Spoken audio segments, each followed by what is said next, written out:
আপনারা কিন্তু অনেকেই আমাদের ক্ষেতগুলো দেখতে চান আর কি ধরনের মানে ফলন হয় এটা কিন্তু না দেখলে আপনারা বুঝতে পারবেন না। সরাসরি আপনাদেরকে দেখাবো তাহলেই বিশ্বাস করবেন। এই দেখেন নিচে মানে এর মতো জাতি আর হয় না। দেখেন লতির একবারে বন্যা বয়ে গেছে। দেখেন গাছে শুধু লতি আর লতি।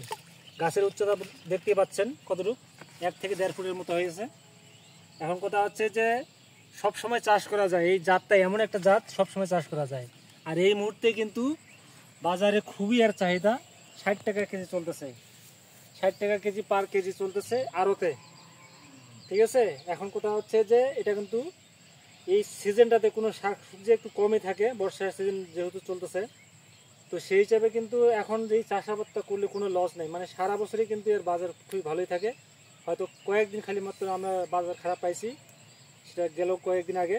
কিন্তু এখন বর্তমান যে সময়টা যাচ্ছে এখন থেকে আরও মনে করেন মাঘ ফাল্গুন চৈত্র বৈশাখ এই সবগুলো মাসে কিন্তু খুবই ভালো একটা বাজার থাকবে। আর আপনারা অবশ্যই যোগাযোগ করবেন। অনেকে আমার কাছে চারা নেওয়ার জন্য যোগাযোগ করেন, তো তাদেরকে আমরা বলবো যে আপনারা যদি চারাগুলো দেখতে চান আমি অবশ্যই দেখাবো। আমার একটা নতুন দ্বিতীয় প্রজেক্ট আছে, না পুরাতন প্রজেক্ট আছে, সেখান থেকে আপনাদেরকে চারাগুলো দেখাতে পারবো। এটা কিন্তু নতুন প্রজেক্ট, এগুলোতে আমাদের এখন কোনো চারা নেই এখানে দেখেন। কিন্তু আপনাদের ভালো চারাগুলো আমরা রাখছি, যদি আপনারা নিতে চান তাহলে অবশ্যই যোগাযোগ করবেন। আর স্ক্রিনে নাম্বারটা দেওয়া থাকবে। তো দর্শক সবাই ভালো থাকবেন। আর এখানকে কিন্তু আমাদের লতিটা আগামীকালকে হারভেস্ট করা হবে। কতগুলো লতি হচ্ছে সেখান থেকে আমরা দেখাবো আপনাদেরকে। আর এখান থেকে আয় ব্যয়ের হিসাবটা অবশ্যই জানতে পারবেন।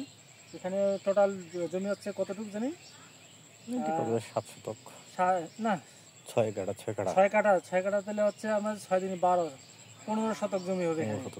ঠিক আছে, 15 শতাংশ জমিতে এটা কিন্তু চাষ করা হয়েছে। এখান থেকে কতগুলো লতি উঠতেছে এই যে এবারটা হারভেস্টের পরে, এটা সম্পূর্ণ আপনার দেখতে পাবেন আগামীকালকে যখন আমরা হারভেস্ট করা শেষ করব।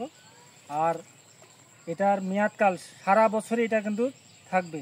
এই জাতটা আপনি একবার লাগালে, একবার রোপণ করলে এটা সারা বছরে এটা কিন্তু ফলন দেওয়া মানে সম্ভব। এর কোনো ফুল হয় না। এই লতি কচুরের বিশেষ একটা আছে, গুণ আছে, সেটা হচ্ছে এই লতি কচুর গাছে কখনো ফুল হয় না। যদিও হয় সেটা 2-1টা গাছে মাত্র অল্প কয়েকটা হবে, বাকিটা আর হবে না। সম্পূর্ণটাই কিন্তু সারা বছর থাকবে লতি। এর এই যে ডগা, একটু সামনে নিয়ে আসি, এর এই যে ডগা আছে লতিও আছে। এই ডগা যতদিন পর্যন্ত থাকবে আর লতি থাকবেই। প্রতিটা গাছের দেখেন এই যে ডগা দিয়ে কিন্তু লতিটা বাইরে হয়। তো এই জন্য এইটার কিন্তু কোনো রকমের যারা নতুন চাষি তাদের জন্য একেবারে বেস্ট, এটার কিন্তু এর তুলনা হয় না। আর যেটা অন্যান্য জাত আছে আরগুলা, সেই জাতগুলোর মধ্যে কিন্তু কি হয় জানেন, ফুল আসে তাড়াতাড়ি এবং কি ওগুলার লতি খুব ছোট হয়, খাটো। এখানে কিন্তু লতি খাটো হওয়ার কোনো চান্স নাই। এখানে লতি এমন বড় হবে যে আপনি বলবেন যে লতিকে ছোট করা যায় কিভাবে। ঠিক আছে, আর লতি 3 হাত 4 হাত পর্যন্ত লতি হয়ে যাবে লম্বা। তো অত বড় লতির দরকার নেই। আমরা কিন্তু 1 থেকে 1.5 ফিট 1.5 হাতের মতো হলেই আমরা হারভেস্ট করে ফেলি। বেশি ওভার হয়ে গেলে এটা সমস্যা হয় বিক্রি করতে। তো দর্শক সেই জন্য আমি বলি যে নতুন যারা চাষি একেবারে নতুন তাদের জন্য এই জাতটাই হচ্ছে সবচেয়ে বেটার। আর যারা পুরাতন যারা কচু চাষ করেন তাদের বেলায় অন্যান্য জাতগুলো করতে পারেন, কারণ সেগুলোর কিন্তু লতি বড় খুব কম হয়, মোটা হয়, কিন্তু লতি লম্বা হয় না, ছোটোতেই চারা তৈরি হয়ে যায়।